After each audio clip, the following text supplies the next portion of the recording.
Wow, just look at all these wonderful books. This library is full of great stories. I love coming to the library and seeing all these books just waiting to be read.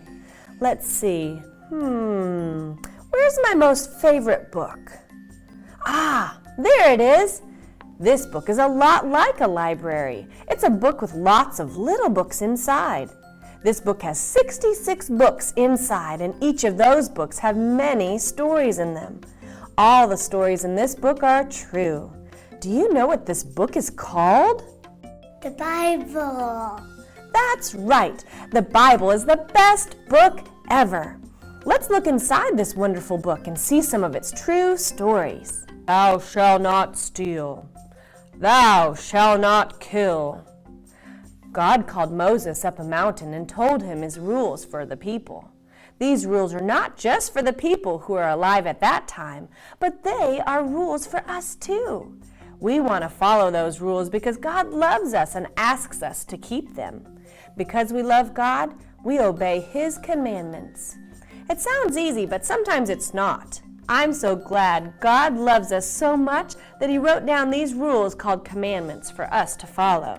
Let's look at another story. Did you know that God wrote us a story about making everything we see around us? That's right, everything we see around us, God made. The first book in the Bible tells the story of creation. God saw everything He made and said, "It is good." What did He say? It is good. God wrote down what He said to make the trees, the animals, and even us.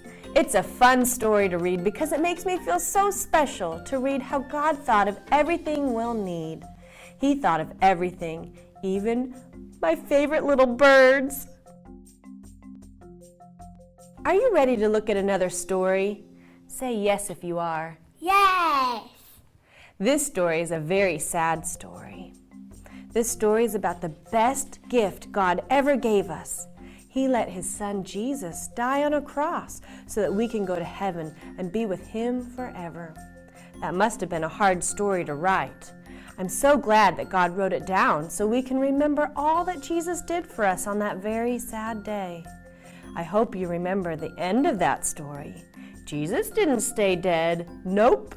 Jesus rose from the grave, and that's what makes it a happy story after all. Everybody say yay! Yay! I'm so glad God wrote this book for us. I just love reading stories from the Bible. Of all of these books, the Bible is my favorite. It truly is the best book ever.